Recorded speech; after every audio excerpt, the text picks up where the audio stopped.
102.7 वर आकाशवाणीचं हे यवतमाळ केंद्र आहे. श्रोते हो, यावेळी सायंकाळचे 7:30 वाजत आहेत. ऐकूया शेतकरी बांधवांसाठीचा कार्यक्रम किसान वाणी. किसान वाणी. किसान वाणी बहर कृषी तंत्रज्ञानाचा. या कार्यक्रमाचे प्रायोजक आहेत कृषी आणि शेतकरी कल्याण विभाग, कृषी आणि शेतकरी कल्याण मंत्रालय, भारत सरकार. शेतकरी बंधू भगिनींनो नमस्कार. किसान वाणी हा कार्यक्रम ऐकणाऱ्या सर्व शेतकरी बंधू भगिनींचं कार्यक्रमात मनपूर्वक स्वागत आणि सोबतच भावना कांबळेचा सस्नेह नमस्कार. प्रधानमंत्री शेतकरी मानधन योजना. मिळेल पेन्शनचा आधार, शेतकरी नाराही निराधार, सुखाशी नात जोडले जाई, म्हातारपण खुशाल होई, सुरक्षित होई अन्नदाता, सुरक्षित होई अन्नदाता. प्रधानमंत्री शेतकरी मानधन योजनेनं लघु आणि सीमांत शेतकऱ्यांचं भविष्य होईल सुरक्षित. आणि 60 वर्ष वयापासून 3,000 रुपयांची मासिक पेन्शन होईल सुनिश्चित. 55 रुपये ते 200 रुपयापर्यंत मासिक हप्ता देऊन प्रवेश करू शकतात 18 ते 40 वर्ष वयाचे शेतकरी. या अंशदायी योजनेत सरकार देईल बरोबरीचे योगदान. सर्व शेतकरी बंधू भगिनींनी या योजनेच्या लाभाकरिता जनसेवा केंद्रात जावे आणि आपले निशुल्क नोंदणीकरण करावे. प्रधानमंत्री शेतकरी मानधन योजना, अन्नदात्याच्या परिश्रमाचा आधार, पेन्शन त्याचं भविष्य सुरक्षित साकार. कृषी आणि शेतकरी कल्याण मंत्रालयातर्फे जनहितार्थ जारी.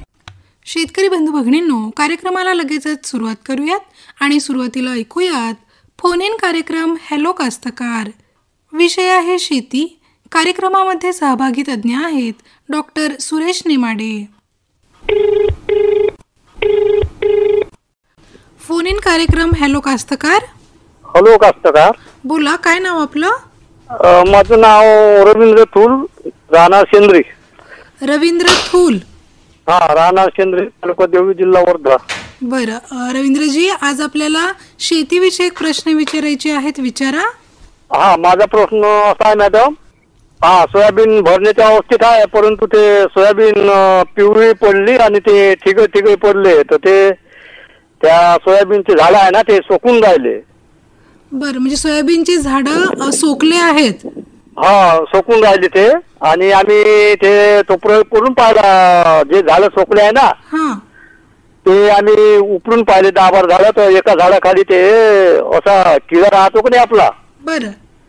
हा किडा शेणातला, तो किडा निघाला. काढून पाहिला आम्ही, 1 फुटाच्या अंतरावर आहे तो खोली. बरं, किती दिवसापासून झालंय हे? हा, किती दिवस झाले असं होऊन? असं आता कमीत कमी झाले 10-12 दिवस. अच्छा, 10 दिवस झालेत. हा, एक प्रश्न अजून मॅडम. हा, बोला. जे पराठी आहे का नाही, पराठी. हा, पराठी पिवळी पडली आहे. ते थोडं म्हणजे शेती थोडी आहे पान बसन. बरं. तर पिवळी पडली आहे ना, ते त्या जे झाड राहते ना पराठीचं, तिथे असं म्हणजे हे केलं आहे, असे होल, म्हणजे त्या झाडाला आधार नाही आहे असा. बरं बरं. एक प्रश्न अजून मॅडम. हा, बोला ना. जे आपल्या तुरी आहे ना, तुरी, तर त्या तुरी पिवळ्या पडल्या आणि ते म्हणजे काही सोकून राहिले तुरी सुद्धा. बरं बरं. वयांसार वावर आहे, असं पान बसत असलं तर काही फरक नाही पडत, पण वयांसार वावरातल्या पिवळ्या तुरी आहे. बरं बरं. आणि त्या पिवळ्या पडून राहिल्या आणि सोकून राहिले, त्याच्यावर उपाय सुचवा. बरं बरं. ठीक आहे रवींद्रजी, तुमच्या या सर्व प्रश्नांची उत्तरं देत आहेत आमचे तज्ज्ञ डॉक्टर नेमाडे सर. ऐका त्याच्याकडनं. हा भाऊसाहेब नमस्कार. हा, नमस्कार सर. हा, ते सोयाबीनचं जे तुम्ही समस्या सांगितली की नाही, ठिगळामध्ये सोयाबीन वाळून राहिले. हो. तर ही ठिगळामध्ये सोयाबीन वाळलं आणि त्याच्या खाली तुम्ही ते झाड उपडून पाहिले तर ते शेणातली आळी, त्याला हुमणी आळी म्हणतो आपण. अच्छा. हा, हुमणी आळी. हा, पांढऱ्या रंगाची, लाल तोंडाची. हो हो हो. हा, तर ती हुमणी आळीचा प्रादुर्भाव आहे ते. आणि तिला अर्ध्या अंग तिला पाय आहे, इकडे पायच नाही आहे. हो हो, तीच शेणातली आळी तुम्ही म्हणता ते. हा, शेणातला किडाच येतो. आणि तो प्रयोग करून पाहिला सर. ते काय करते की झाडाच्या मुळ्या खाते. आतमधून मुळ्या खाते आणि ते ठिगळामध्ये तिथं हे राहते ते. आणि मग ते झाड वाढलं, त्याच्या मुळ्या खाऊन झाल्या की मग चांगल्या हिरव्या नवीन झाडावर अटॅक करते ते. हा, तर त्याला तुम्ही तिघळामध्ये ती खरं म्हणजे तर तुमच्या याच्यामध्ये उमणी मोठ्या प्रमाणात झालेली आहे. तर हे म्हणजे पूर्ण उत्पन्न खतम करण्याच्या याच्यातनी आहे ते अवस्थेत. तर त्याच्यासाठी तुम्ही काय करा की कार्बोफिरॉन नावाचं कीटकनाशक दाणेदार, जसं थिमेट फोरेट येते की नाही, तसं कार्बोफिरॉन नावाचं कीटकनाशक येते दाणेदार. फार काही महाग नाही ते. तर असं ज्या ज्या भागामध्ये झालेलं आहे त्याच्या सभोवताल तुम्ही ते दाणेदार कीटकनाशक थोडस खतामध्ये नाहीतर मातीमध्ये मिसळून फेकून द्या. मग सर ते फेकाचं म्हणजे कसं, म्हणजे तिथं फेकाचं ठिगळ्यावर का मग आता पूर्ण शेतातच फेकायला? ठिगळाचं आता ते झाडं काही पुनर्जीवित होत नाही तुमचे, नाही का? मेलेले झाड ते गेले ते, पण ते आणखीन समोर पसरलं नाही पाहिजे ना. भरपूर आहे. हा, तर त्याच्या आजूबाजूला पूर्ण घेर मध्ये त्याच्या भोवताल ते टाका तुम्ही. म्हणजे असं मग म्हणजे त्याच्यात आपल्या रेती वगैरे याच्यात टाकू का? हो, रेतीतनी किंवा मातीतनी किंवा मग खतामध्ये मिसळून. मातीपेक्षा रेती परवडेल सर, चाळली थोडी, चाळी बारीक. हो हो हो, तर त्याचं थोडं चांगलं व्यवस्थित राहील. हा, तर ते एकरी त्याची तर तसं जर पूर्ण वावरभर टाकतो म्हटलं एकरी 12 ते 13 किलो टाका लागते ते. 3 एकर आहे माझं ते. तर तेवढं पूर्ण वावरभर टाकायची गरज नाही. ज्या ज्या भागामध्ये दिसते त्या त्या भागामध्ये टाका ते. हा, आणि फक्त एक आहे की त्याची खबरदारी, जहाल विष आहे ते, त्याचा वासानंही बेहोश पडते माणूस. आणि तुम्ही कोऱ्या हातानं जर ते टाकलं तर तुमच्या हाताचा एक हप्ताभर वास जात नाही. मग आपल्या हाताला पन्नी बांधावं लागेल ना. हा, आणि नाकाला तुमचं हे मास्क. मास्क. हा, डोळ्याला चष्मा. मग नाक पक्क बांधून घ्यावं लागेल ना. हो, नाकाला म्हणजे ते त्याचा वास हे नाही गेला पाहिजे ना. म्हणजे जेव्हा आपण फेकतो धूळ वगैरे नाकामध्ये नाही गेला पाहिजे. हा हा हा, डोळ्यावरही वाफ नाही लावली पाहिजे. हो, तर मग चष्मा लावा लागेल त्याला. हो, हातमोजे प्लास्टिकचे, त्यानंतर डोळ्याले चष्मा, नाकाले मास्क. हो, एवढं काळजी घ्या. नाही तर काळजी घ्या लागेल ना सर, नाही तर मग पीक काहीच नाही रोजणार ना. हा हा हा, तर काळजी नाही घेतली तर त्याचं कसं आहे की त्याचे जे भुंगे आहे ते भुंगे आहे की नाही, दिवसानं तुमच्या धुऱ्यावर निंबाचे झाड, बाबुळीचं झाड, बोरीचं झाड याच्यावर ते भुंगे राहते काळे असे टपोरे किडे. हो का? हा हो, बरोबर आहे. ते टपोरे किडे राहते. बरोबर आहे. हा, तर ते राहते. हा, ते जमिनीमध्ये अंडे देते आणि मग ते अंड्यापासून ते आळ्या होते तयार. हो का? असं त्याचा प्रक्रिया आहे. तर ते तुम्हाला भुंगेरे जे आहे ते एका जैविक पद्धतीमध्ये त्याला कंट्रोल करता येते. मग त्याच्यामध्ये जैविक पद्धतीमध्ये असं आहे की एरंडीच्या बिया ते खलबत्त्यामध्ये ठेचून घ्यायच्या. हा, साधारणतः 2 किलो एरंडीच्या बिया जर घेतल्या तर त्याच्यामध्ये 2 लिटर आपलं ताक आणि त्याच्या सोबतीला हे बेकरीमध्ये जे ईस्ट राहते की नाही, ईस्ट, बेकरी हे जे ब्रेड बनवणारे, ते थोडस ईस्ट टाकायचं त्याच्यात आणि त्याला 5-7 दिवस आंबू द्या लागते.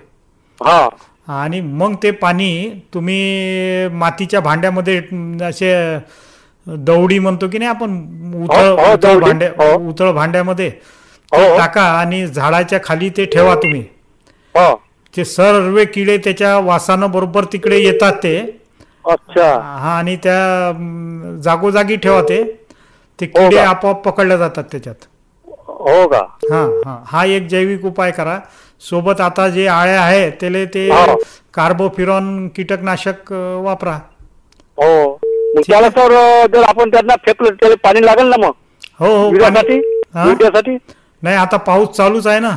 हो, आता पाऊस तर चालूच आहे. जमिनीत ओल गचगच ओल आहे, त्याच्यामुळे भरपूर आहे, काही प्रॉब्लेम नाही. बरं, त्याला स्पेशल पाणी द्यायचं वरून काही काम नाही. नाही, एक 2 दिवसांना लेटे आलं ते. हा, दुसरा प्रश्न तुमचा होता की पराठी पिवळी पडून आली. हो हो. त्याचं कारण हे आहे की तुम्ही म्हटलं की जमीन चिबाडीची आहे, चिबडते. हा हा.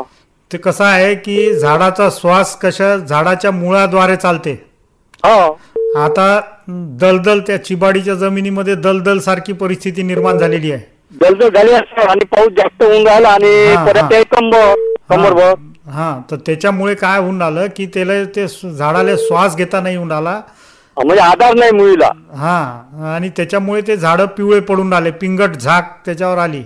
हा, आणि पिवळे पडले आणि जे बूड राहते सर, हा हा हा, त्या बुडातली जागा ते हे झाली आहे, म्हणजे पोकळ गाला केला त्यानं, गाला केला. हा, गाला गाला केला छेद्रपल सारखं. हा, तर नाही आता ते कसं ते त्याच्यातनी आकस्मिक मरही होऊ शकते, अचानक पराठी वाळू शकते. तशा परिस्थितीमध्ये ते बुंदा जो झाडाचा बुंदा आहे, जसं थोडस वळाने आली की पायानं दाबून द्यायचा चौफेर, आणि त्याला ब्ल्यू कॉपर ऑक्सिक्लोराइड हे बुरशीनाशक 3 ग्रॅम प्रति लिटर पाणी, आणि त्याच्यामध्ये 1.5 ग्रॅम युरिया म्हणजे 15 ग्रॅम युरिया, म्हणजे 10 लिटरचा जर घोळ करतो म्हटलं आपण, 10 लिटर मध्ये तुम्ही 30 ग्रॅम कॉपर ऑक्सिक्लोराइड, त्याच्यामध्ये तुमचं 100 ग्रॅम ते 150 ग्रॅम पर्यंत युरिया टाकायचा आणि ते झाडाच्या बुडाला द्यायचं, प्रत्येक झाडाला. हा, झाडाच्या बुडाला, म्हणजे ते आपण ड्रेंचिंग करायचं थोडंसं पंपाचं नोजल ढिलं करून. आणि पहिले मग ते आपल्या त्या अंगुठ्याने दाबाची का मग पहिले ड्रेसिंग करायचं? नाही, पहिले दाबा लागेल ना. मी पाहिलं सर ते दाबून, पण ते झालं का मोठ्याच्या चिमटीत झाड पकडलं, हा हा हा, आणि असं दाबून पाहिलं ते पळकर म्हणजे पाणी धरून आणते. हा, नाही नाही नाही, ते थोडंसं त्यासाठीच तर म्हटलं थोडंसं वापसा येऊ द्या त्याला, वळाने येऊ द्या. वळाने आल्याशिवाय सर आता वळणीचं कच आता कोणता दिवस निघते वळणीचा? पाऊसच खूप आहे ना. हा हा हा, तर मग हे एक ड्रेंचिंग करून टाका तुम्ही. मग जेव्हा वळाने येईल तेव्हा टाक जा मग ते. आणि याच्यामध्ये आणखीन तुम्हाला 0050 पांढरं पोटॅश येते बाजारात, तर ते तुम्हाला 70 ग्रॅम पर्यंत 10 लिटरच्या पाण्यामध्ये टाकता येते. हो का? ते 70 ग्रॅम पेक्षा जास्त नका टाकू तुम्ही. नाही नाही नाही, तेवढा आकार द्या. हा, आणि तिसरा प्रश्न होता, वळांसार जागा आहे पण तुरी वाळून राहिल्या. हो हो हो सर. हा, तर पिवळ्या पडले आणि ते झाडा म्हणजे सोयाबीनचे तसेच ते तुरीचे सुकून राहिले. ते तुरीच्या झाडाखाली थोडस उपडून पहा, त्याच्या खाली तर आळे नाही ते हुमणीची. तो मी तिथं नाही उकरलं सर, पण हे सोयाबीनचा अचानक हा प्रयोग करून पाहिला मी, तर तो आढळला मला. ते तुम्ही सांगता ते बरोबर आहे. तर ते सोयाबीन मधली तूर आहे का हे? नाही, सोयाबीन मध्ये तुरी नाही आहे, अशा पराठीतल्या तुरी. सोयाबीन माडी आहे माझी. तिथं थोडस एखादं झाड वाळलेलं उपडून पहा, त्याच्या खाली अर्धा फूट असं चौफेर, आणि तिथं जर आळी दिसली तर हा सोयाबीनचा प्रयोग तिथंही करा तुरीला. नाही तर मग ते झाड उपडलेलं झाड तुम्ही उभं चिरून पहा, मुळ्या त्याच्या मधोमध जर काळी रेख दिसत असेल तर फ्युजारियम नावाच्या बुरशीमुळे तो मर रोग आहे हे समजून जायचं. हो का? हा, तर त्याच्यासाठी तुम्हाला मग ट्रायकोडर्मा साधारणतः 100 मिली 10 लिटर पाण्यामध्ये घेऊन त्याचं ड्रेंचिंग करावं लागेल. त्याचं ड्रेंचिंग करावं लागेल. किंवा ब्ल्यू कॉपर जे आहे, कॉपर ऑक्सिक्लोराइड, हे सुद्धा 30 ग्रॅम 10 लिटर पाण्यामध्ये घेऊन ते तुम्हाला टाकता येईल, त्याचं ड्रेंचिंग करता येईल नोजल ढिलं करून. बरं. हा, ठीक आहे दादा. एक प्रश्न होता अजून. हा, विचारा ना. ते तुरी आहे ना, तुरी वाढीव जास्त आहे, तर त्याला जर आपण कटिंग केली तर काही फरक पडेल का? कटिंग आधी केली नाही का तुम्ही? तुरीची शेंडे तोडले नाही का? म्हणजे आधी शेंडे कातरले तर काही फरक पडेल का? नाही, आधी कातरले होते का शेंडे? नाही नाही नाही नाही. तर त्याच्यातनी कसं आहे, तुरीचं पीक 45 दिवसाचं झाल्यानंतर आणि 60व्या दिवशी म्हणजे 2 महिन्याचं पीक झाल्यानंतर शेंडे खोडण्याची त्याच्यातनी आहे ते हो का? शिफारस. हा हा, तर तुम्हाला शेंडा खुडता येईल, पण शेंडा झाड अर्ध नका करू. फक्त शेंडे शेंडे मारा, जसं आपण हरभऱ्याचे शेंडे मारतो की नाही. हो, म्हणजे 2 इंच 3 इंच 1.5 इंच बस झालं. हो का? 1.5 इंचाच्या 1.5 इंच बस. हो का? ठीक आहे सर. ठीक आहे. हो. हॅलो हॅलो रवींद्रजी, मिळालं तुम्हाला तुमच्या प्रश्नाचं उत्तर? हो मॅडम, मिळालं उत्तर. ठीक आहे रवींद्रजी, फोन केल्याबद्दल धन्यवाद. हा, धन्यवाद मॅडम. फोन इन कार्यक्रम हॅलो कास्तकार. नमस्कार मॅडम. नमस्कार. शेतीविषयी आहे ना? हो, आज शेतीविषय आहे. सुरुवातीला तुमचं नाव सांगा. 2 प्रश्न आहेत मॅडम. आधी नाव सांगा तुमचं. बाबाराव आंबेकर, नखेगाव. नखेगाव. बरं, बाबाराव आंबेकर.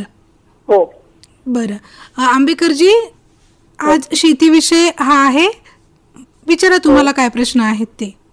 मॅडम, आमच्याकडे हलकी बरड जमीन आहे. बरं. त्या ठिकाणी आपल्याकडे अंजीर या फळझाडाची लागवड यशस्वी होईल काय, हे तज्ञांना विचारायचं होतं. बरं. तर ठीक आहे आंबेकरजी, तुमच्या प्रश्नाचं उत्तर देत आहेत आमचे तज्ज्ञ डॉक्टर नेमाडे सर. ऐका त्यांच्याकडनं. हां, आंबेकरजी नमस्कार. नमस्कार सर. हां, तर काही शेतकरी तसं शिफारस आपल्या भागामध्ये नाही आहे. हो. आणि बरड जमिनीमध्ये तर अंजिराची शिफारस करताच येत नाही. हां, त्याला मध्यम प्रकारची तरी पाण्याचा योग्य निचरा होणारी जमीन पाहिजे. आता आपल्या भागामध्ये काही शेतकऱ्यांनी अंजिराच्या बागेची प्रयत्न केलेले आहे, परंतु आर्थिकदृष्ट्या फार काही त्यांना असं त्याच्यातून साध्य नाही करता आलं. हां, तर त्याच्यामुळे आणि त्याची शिफारस नाही आपल्या भागामध्ये. हां, म्हणून ते नियमानं तसं सांगता नाही येणार, परंतु तुम्हाला जर प्रयोग करायचा असेल तर करता येईल तुम्हाला तुमच्या रिस्कवर. आणि बरड जमीन आहे, बरड जमिनीमध्ये सीताफळासारखं तुम्ही पाण्याची सोय असेल तर सीताफळ वगैरे पाहा. त्या फळाच्या बाबतीत सर ते फार नाशिवंत फळ आहे, हे म्हणून ते नाही करावं वाटत. नाही, त्याचं थोडंसं प्रक्रिया उद्योग टाकला की नाही त्याचा, तर घर काढून विकले, ते घर काढायची मशीन वगैरे आणली. मोठाले सीताफळ मार्केटमध्ये आरामशीर 40 रुपये भावानं जातात, 30-40 रुपये भावानं. आणि त्याला फार खर्चिक नाही आहे ते पीक. हां, आता तेवढ्या हलक्या जमिनीमध्ये, बरडाच्या जमिनीमध्ये दुसरं पीक घेणं आर्थिकदृष्ट्या परवडण्यासारखं नाही. एक माझा असा प्रामाणिक सल्ला आंबेकरजी राहील. दुसरा प्रश्न आहे, आमची नदीकाठी दुसरी जमीन आहे. ह्या जमिनीत आम्ही ऊस घेतो. सुरूचा. आणि कशाचा ठेवतो याचा 2 तासातलं अंतर 4 फुटाचं ठेवून भरपूर चांगली भर देतो. तरी पण हमखास ऊस लोळतो आमचा, त्यामुळे नुकसान होते. ते टाळण्यासाठी काही करता येईल का? नाही, त्याच्यासाठी ऊस मजबूत झाला पाहिजे तुमचा, आणि तो टिकला पाहिजे. हॅलो, तर त्याच्यासाठी जे आहे की नाही, लोळण्याचा जो प्रकार आहे की नाही, हा कारण जमीन भुसभुशीत आहे म्हणता तुम्ही. हां, म्हणजे ते मुळाची पकड जमिनीत राहत नाही बरोबर. थोडंसंही जोराची हवा सुटलं, वादळ सुटलं की ते लोळत असेल, आहे ना बरोबर. तर यासाठी ज्या दिशेनं हवा वाहते तर त्या दिशेनं थोडंसं शेवरा, आपल्याकडे पहिले ऊसाच्या सभोवताल शेवरा लावायची प्रॅक्टिस होती पहा. त्याचं कारणच ते आहे की ते विंड ब्रेक म्हणून काम करते, जोराच्या हवेले रोखण्याचं काम ते करतात. हां, तर शेवरीचं तास तुम्हाला सभोवताल लावा लागेल साहेब, शेवरीचं तास. किंवा मग अलीकडे आता काय केलं आहे की हे बारमाही चाऱ्याचे पिकं आहे गवताचे, तर ते गवताचा तास अलीकडे आपल्याला टाकता येते धुऱ्यानं, जेणेकरून हवा आडल. डायरेक्ट कितीही जोराची हवा आली तरी ते जोराची हवा त्या गवताला आडून आपल्या मुख्य ऊसाच्या पिकाला धक्का लागत नाही त्याच्यात. ही प्रॅक्टिस जनरली करायलाच पाहिजे. प्रत्येक शेतकऱ्यांनी जे ऊस लावते किंवा ज्या ठिकाणी केळी लावल्या जाते, केळीचे घड, पपईचे, आता बरेचदा आपण पाहतो जोराचं वादळ सुटलं की पपई मोडून पडते, पपया मोडून पडते, केळीचे मोठमोठाले झाडं गळून जातात. तर हे सभोवताल हवा प्रतिबंधक झाडं लावणं गरजेचं आहे. हां, तर ते शेवऱ्या जे होतं की नाही, तर शेवरा कल्पना आहे ना तुम्हाला शेवरा? हो, माहिती. हां, तर ते सभोवताल त्याच्या लावा तुम्ही. हॅलो हॅलो, हा आंबेकरजी, मिळालं तुम्हाला तुमच्या प्रश्नाचं उत्तर? हो मॅडम, मिळालं. फोन केल्याबद्दल धन्यवाद. फोन इन कार्यक्रम हॅलो कास्तकार. नमस्कार मॅडम जी. नमस्कार, बोला, काय नाव आपलं? सुरेश गुजर. सुरेश गुजरजी, कुठून बोलता आपण? मुक्काम कोल्ली, तालुका बाबुळगाव, जिल्हा यवतमाळ इथून बोलतोय. बोला गुजरजी, आज आपल्याला शेतीविषयक प्रश्न विचारायचे आहेत, विचारा. हो, आता सोयाबीनवर पाण्या कातरणारे प्रमाण कमी झालं. बर. आणि आता ते शेंग भरण्याच्या अवस्थेत आहेत. आता कोणता फवारा मारावा चांगली शेंग भरण्यासाठी? तर ठीक आहे गुजरजी, तुमच्या प्रश्नाचं उत्तर देत आहेत आमचे तज्ज्ञ डॉक्टर नेमाडे सर, ऐका त्यांच्याकडनं. हां, सुरेश भाऊ नमस्कार. नमस्कार. नमस्कार सरजी. हां, सोयाबीन दाटलं असेल ना? हो हो हो, दाटलं असेल. आता शेंगा भरणं चालू असेल, दाणे चालू आहे. हो हो. नाही, फक्त एक लक्ष ठेवा की त्याच्यावर काही असं पानाचा करपा गिरपा तर नाही? नाही, आता काही नाही. आता ते पान कात्रा होता, ते गेला फवारा मारला तसं. हां हां हां हां. तुमच्या सल्ल्यानुसार. ह्या वेळेस कसं राहते की ते पान कात्रा तर राहते आळी, आणि दुसरं थिगळामध्ये सोयाबीन वाळण्याचा प्रकार म्हणजे करपण्याचा प्रकार दिसते. ते पानावरचा, शेंगेवरचा करपा रोग येण्याची शक्यता नाकारता येत नाही. तर तुम्ही बुरशीनाशक वगैरे फवारणीमध्ये वापरलं होतं का? नाही, वापरायचंच राहिलं. हां हां हां. तर ठीक आहे ना, ते थोडंसं त्याच्यावर लक्ष ठेवून राहा. आणि तसं थोडंसंही थिगळामध्ये काही असं पानं करपल्यासारखे दिसले, पिवळे पडून करपून राहिले, असं जर दिसलं तर ते टेबुकोनॅझोल अधिक सल्फर नावाचं असं संयुक्त बुरशीनाशक येते एक बाजारामध्ये. हां, ते वेगवेगळ्या नावानं आहे. तर ते साधारणतः 25 ग्रॅम 10 लिटर पाण्यामध्ये घेऊन त्याचा एक फवारा काढणं गरजेचं आहे. हां 10 लिटर पाण्यात. हां हां हां. तर ते टेबुकोनॅझोल अधिक सल्फर हे बुरशीनाशक त्या ठिकाणी तुम्हाला वापरता येईल. परंतु आता शेंगा भरण्याच्या अवस्थेत आहे, काही कीड रोग काही नाही म्हणल्यावर त्याच्यावर फार काही खर्च करून फवारा मारण्याची काही गरज नाही असं मला वाटते. आणि इचूकाट्याची भीती आहेच आहे सोबत, कारण सोयाबीन दाटल्यानंतर खाली काय आहे, इचूकाटा, साप आहे, हे आहे ते आहे. तर शक्यतोवर अवास्तव खर्च करू नका त्याच्यावर. बरं. फक्त लक्ष ठेवून राहा. हो हो हो. ठीक आहे गुजरजी. हो, ठीक आहे सरजी. हॅलो मॅडम जी. गुजरजी, मिळालं तुम्हाला तुमच्या प्रश्नाचं उत्तर? हो मॅडम जी, मिळाला. फोन केल्याबद्दल धन्यवाद. हा, धन्यवाद मॅडम. शेतकरी बंधू भगिनींनो, आताच आपण फोन इन कार्यक्रम हॅलो कास्तकार ऐकलात. विषय होता शेती. कार्यक्रमामध्ये सहभागी तज्ज्ञ होते डॉक्टर सुरेश नेमाडे. कार्यक्रमाला निवेदन आणि निर्मिती सहाय्य लाभलं होतं भावना कांबळे यांचं. हर जोखिम से निकल कर फसल आए, सुरक्षित हो जाए, फसल बीमा से हर किसान अब आत्मनिर्भर हो जाए। संकट के समय प्रधानमंत्री फसल बीमा योजना किसानों के लिए वरदान है।